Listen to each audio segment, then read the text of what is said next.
আসসালামু আলাইকুম। প্রথম কথা হচ্ছে বাহিরে বৃষ্টি হচ্ছে এন্ড বৃষ্টির সময় দোয়া করলে দোয়া কবুল হয়, তো আমার জন্য দোয়া করবেন। এটা আমার একটা আর্নেস্ট রিকোয়েস্ট আপনার জন্য।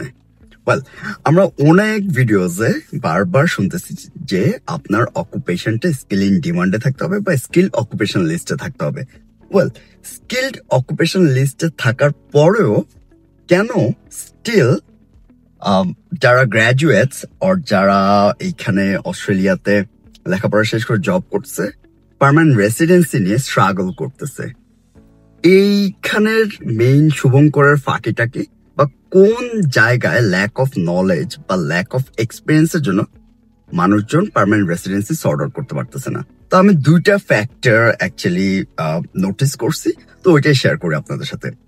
ফার্স্ট, আমি সব ভিডিওতেই বলে আপনাকে দেখতে হবে আপনি যেই স্টাডি প্রোগ্রামটা বেছে নিয়েছেন বা যেই লেখাপড়াটা করতেছেন, যে সাবজেক্টটা করতেছেন, যেই ডিসিপ্লিনে করতেছেন, দেখবেন সেই সাবজেক্টের বা সেই লেখাপড়াটার জব আউটকামটা কি। জব আউটকাম বলতে আমি এখানে বুঝাচ্ছি আপনি লেখাপড়াটা শেষ করার পর কি টাইপের জব রোলে অ্যাপ্লাই করতে পারবেন বা কি টাইপের ডিসিপ্লিনে বা কোন লাইনে আপনি আপনার ক্যারিয়ার গ্রো করতে পারবেন, সেটা আপনি দেখবেন। সেকেন্ডলি, আপনি যখন পেয়ে যাবেন যে আপনি কোন জবে আপনার ক্যারিয়ার গ্রো করবেন বা ক্যারিয়ার স্টার্ট করবেন, অথবা কোন অকুপেশনে আপনি আপনার ক্যারিয়ার স্টার্ট করবেন, তখন সেকেন্ডলি আপনি চেক করতে হবে সেই অকুপেশন বা জবটা কি স্কিল ইন ডিমান্ড নাকি, বা স্কিল অকুপেশন লিস্টে আছে কিনা, বা কোর স্কিল অকুপেশন লিস্টে আছে কিনা। এটা হচ্ছে আপনার সেকেন্ড ফ্যাক্টর, যেটা চেক করতে হবে।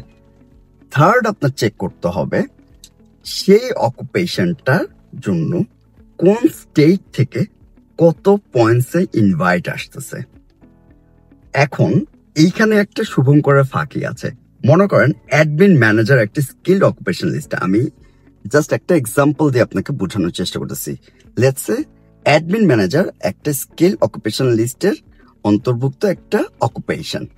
এখন আপনি লেখাপড়া শেষ করে কোথাও বা কোনো একটা কোম্পানিতে বা কোনো একটা বিজনেসে স্কিলড অকুপেশন লিস্টের আন্ডারে অ্যাডমিন ম্যানেজার হিসেবে কাজ করতেছেন, কিন্তু অ্যাডমিন ম্যানেজার আপনি দেখলেন এটা স্কিল অকুপেশন লিস্টে আছে, কিন্তু ভিক্টোরিয়া অথবা নিউ সাউথ ওয়েলস অথবা সাউথ অস্ট্রেলিয়া অথবা ওয়েস্টার্ন অস্ট্রেলিয়াতে অ্যাডমিন ম্যানেজার কোনো ইনভাইট পায় নাই, কিন্তু এটাতে স্কিল অকুপেশন লিস্টে ছিল, তাহলে ইনভাইট পেল না কেন? তার মানে এই যে Victoria, New South Wales, Western Australia, South Australia অথবা তাসমানিয়াতে এই অ্যাডমিন ম্যানেজার অকুপেশনটার জন্য কোনো ডিমান্ড নেই, যদিও এটা স্কিল অকুপেশন লিস্টে আছে কিন্তু ডিমান্ড নেই। আবার অন দ্য আদার হ্যান্ড, আপনি যদি নর্দার্ন টেরিটরিতে যান অর্থাৎ ডারউইন বা অ্যালিস স্প্রিংস, সেখানে দেখবেন অ্যাডমিন ম্যানেজার ইনভাইট পাচ্ছে। তাহলে আমরা কি বুঝতে পারতেছি? শুধুমাত্র আপনার লেখাপড়ার পরে অকুপেশনটা স্কিল ইন ডিমান্ড বা স্কিল অকুপেশন লিস্টে থাকার পরেও দেখতে হবে যে কোন স্টেট থেকে অ্যাকচুয়ালি আপনি ইনভাইট পাবেন এবং কত পয়েন্টসে পাবেন। এই তিনটা ফ্যাক্টর যদি আপনি খুব ক্লিয়ারলি আর্টিকুলেট করতে পারেন, তখন আপনার পার্মানেন্ট রেসিডেন্সি নিয়ে যে কনফিউশন সেটা দূর হয়ে যাবে। অলসো আপনি বুঝতে পারবেন যে আপনাকে অ্যাকচুয়ালি কোন স্টেট থেকে অ্যাপ্লাই করা উচিত, কোন রোলে ঢোকা উচিত, অ্যান্ড আপনি কিভাবে আপনার পার্মানেন্ট রেসিডেন্সির জন্য যে স্ট্র্যাটেজি, যে জার্নিটা সেটা সাজাবেন। আরেকবার আমি রিপিট করে দিই। ফার্স্ট, দেখতে হবে যে লেখাপড়া করতেছেন সেই লেখাপড়াটার জব আউটকাম কি, সেই জব আউটকাম বা অকুপেশন বা ক্যারিয়ারটাকে স্কিল ইন ডিমান্ড বা কোর স্কিল অকুপেশন লিস্ট বা স্কিল অকুপেশন লিস্টে আছে কিনা। থার্ড, দেখতে হবে সেটা সেই অকুপেশনটার জন্য কোন পেয়ার স্ট্রিম, যেমন 189, 190, 491, কোন পেয়ার স্ট্রিমে কত পয়েন্ট লাগতেছে।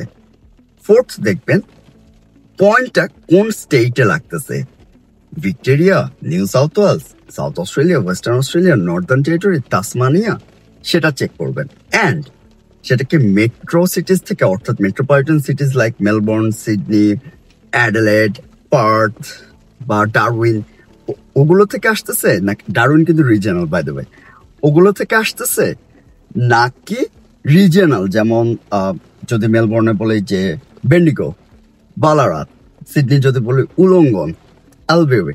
সো এই গুলো আপনাকে দেখতে হবে যে মেট্রোপলিটন সিটিজ থেকে কোন স্টেটের মেট্রোপলিটন সিটিজ থেকে আসতেছে নাকি রিজিয়নাল থেকে আসতেছে, ঠিক আছে?